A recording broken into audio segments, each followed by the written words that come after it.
right, and with the playing of that song, you know it's time for one of our writers that we have on our show from time to time, and we have direct from England, live and over the phone, Emma Rachel Hardcastle. Good morning, Emma. How are you today? Good morning. I'm fine, thank you. How are you? Good. In case anybody didn't believe you were from England, now they really do with that accent. Except it's not morning here, it's afternoon. That's true, too. Of course, you probably think I have an accent. I do, yeah. All right, very good.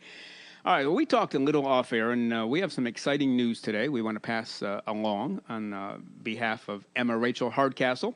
And before we pass along the really good news, actually 2 pieces of good news, you've written 4 books, and before you tell us what you're doing with those 4 books, can you list each of the 4 off and give us like a 15-second synopsis of each? Yes, by 4 books, I'm assuming you mean my Finding Pandora series. Yes, that's what I mean. So the first one is World, the second one is Heaven, the third is Infinity, and the 4th is Eternity. And the story overall is a woman in search of finding Pandora's box and defeating evil.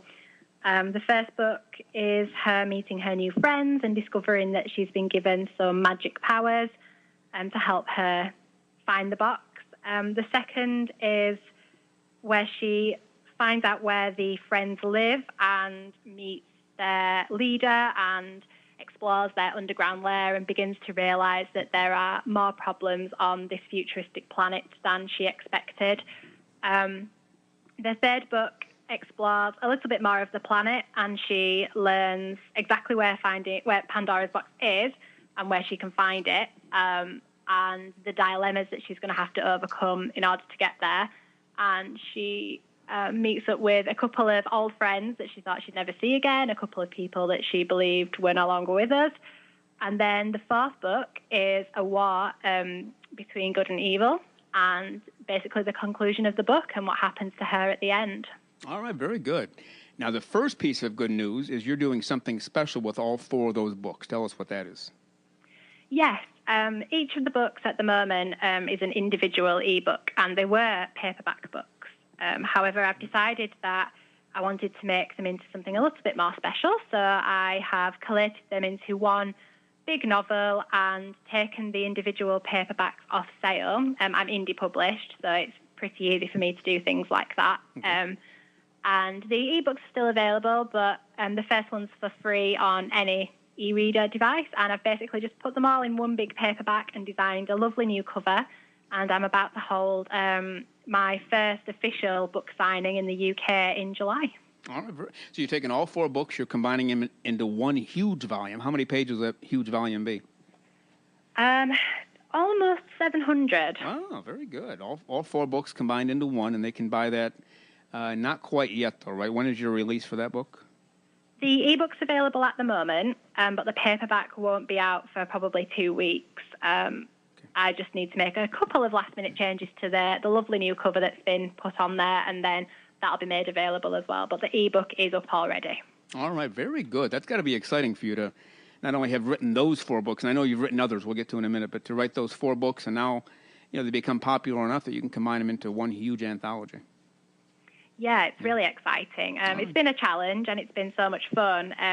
But I think seeing all 4 together in a paperback is something really special for me. So, yeah, it's been wonderful. Very good. And now we want to get to the other surprise for our listeners. And this will go for anybody, but today it's pertaining to our listeners.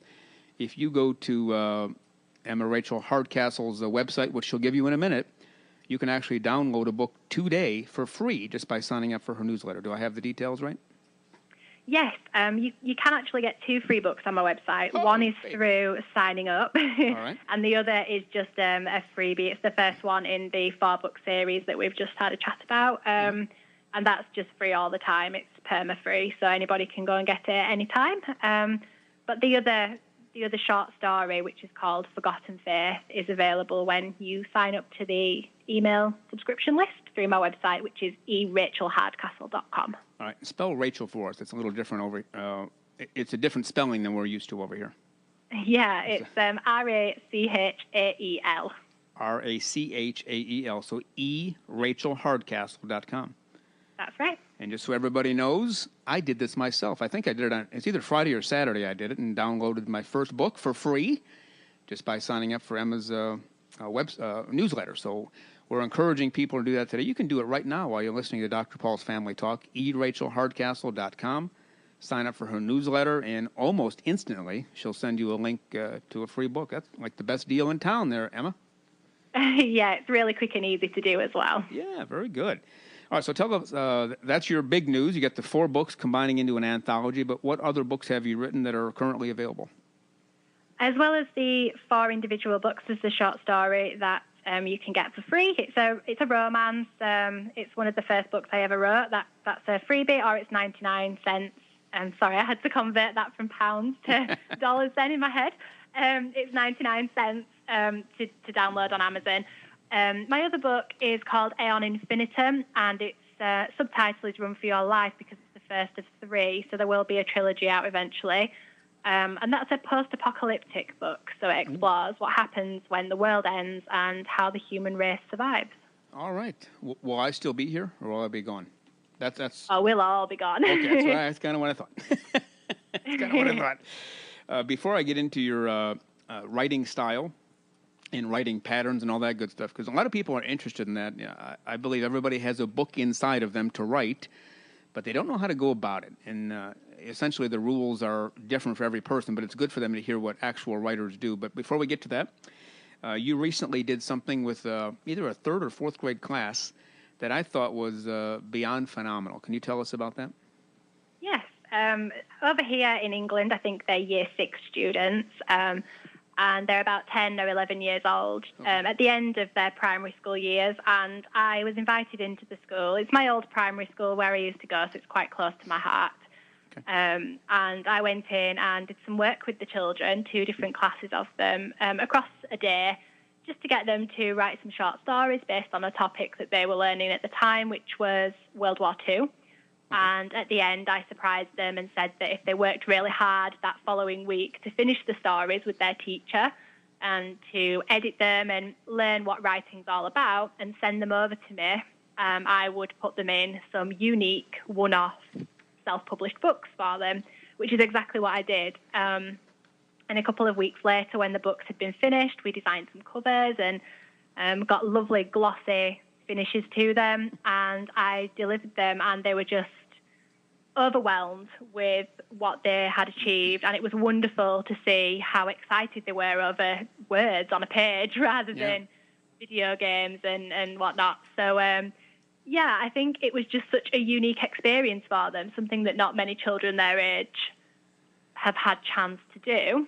So with this in mind, I decided to contact a local television station over here. It's called Made in Leeds. It's not a very big TV station, but it's one that is very popular and covers lots of wonderful local news, so I thought it'd be perfect for the children.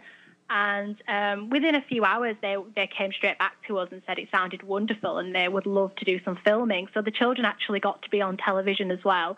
So it was just great. They were so brave and so into it, more so than me. I think they were braver than me. Yeah. And it was just a really great day and a really great experience. So the final product is each kid had their own individual book, or did you combine them into one huge one?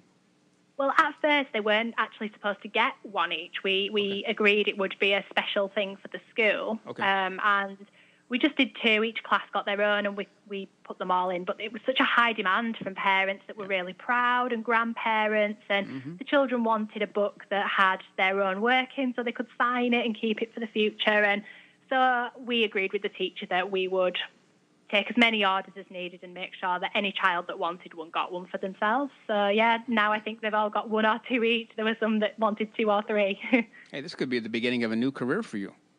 Go around school to school, and absolutely. It'd be wonderful. Yeah, I know some first grade teachers. I know a lot of them because that's what I've done my whole career is work with teachers. And even first grade teachers in the United States here will set up what they call publishing centers, where they teach the kids to read, they teach them to write, and eventually they write their own book about whatever. That's between the teacher and the students. And they actually have a publishing center where it comes out looking probably not as fancy as a store-bought book, but fancy enough that the kids can actually say, I wrote my first book in first grade. and it's certainly not, James Patterson style, not quite that good at age 5 or 6, but it's their first step toward becoming a writer. And you should see the looks you've seen the looks on these kids' faces when they publish their first book. It's like they just got the best possible toy for Christmas, isn't it? Yeah, it is just it's like a holiday all over again for them. And I wasn't actually sure if they would enjoy it. I thought maybe children that age would be a little bit bored, maybe. And when I asked them who'd read Harry Potter and who'd read The Hunger Games, their hands just shot up, and they had so many wonderful ideas. We kind of did a generating session where I'd say, right, let's think of a character, and who can name that character? And they all wanted to participate, and they were all so excited and stood off their chairs trying to get their hands the highest in the air so that I would choose them. They were just so enthusiastic about it, and it was wonderful to see that hopefully now they will go on, and one of them I know is writing a book, and a couple have got into poetry, and I'm just hoping that they can carry those skills through to secondary school with them. It's something really unique and special. Oh, I'm sure they will, and you've given them that start. Whether they would have had it without you or not, we don't know. Probably not, at least not to the degree you got involved.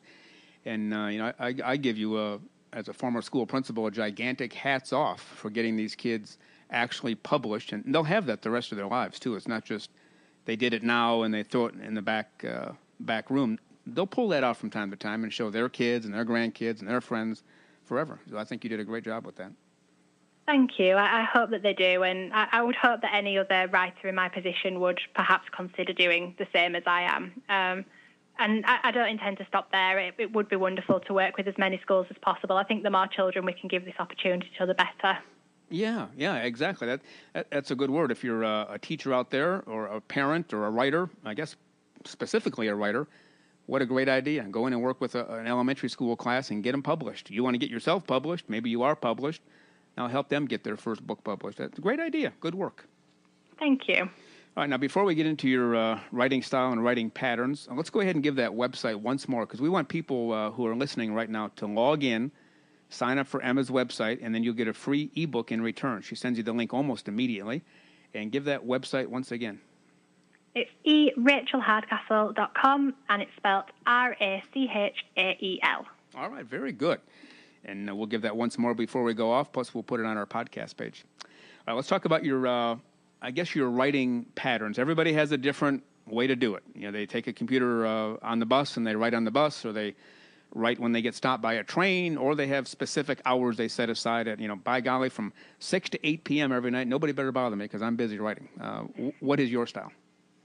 I tried to write to a word count, and I've tried before to set myself a deadline and say, right, I'm going to write for the next 20 minutes. And for me, it doesn't work. I find that I tend to just write words on the page just to get the words on the page. And most of the time when I read it back the next day, it's not very good. So I decided to change my tactic a little bit. And instead, I now write scene by scene. So I will sit down and think, right, well, what really needs to happen next in this story to move it along, to get towards the end? Something that's relevant, something that's exciting, and let's include the characters that need to be included. Mm-hmm. And then I'll sit and write that scene. And I find that whether it's 100 words or 1,000 words, doing that makes me a lot more productive, because I'm writing something that's relevant and required in the story, rather than something that I'm going to go back to the next day and think, that needs work, or it needs deleting, and I've then wasted time and effort. So I find that works for me, and I would encourage anybody else to give it a try. But like you said, everybody's different. So 100 well-written words are a whole lot better than 10,000 poorly written words. Exactly, I guess that's the way to look at it. Yeah. What about time-wise? Do you set a certain time aside every day to write, or is it whenever time becomes available?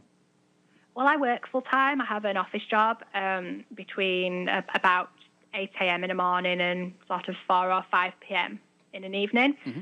So, and then obviously I have a house to run and a family and lots of other responsibilities. So I think I just tend to write as and when I can. I usually get an hour a day minimum, and then on an evening, if I've got time, I'll do a couple of other things, promoting, updating my website, and arranging book signings and things like that. So just as and when I get the chance, really, and for as long as possible without neglecting my other responsibilities.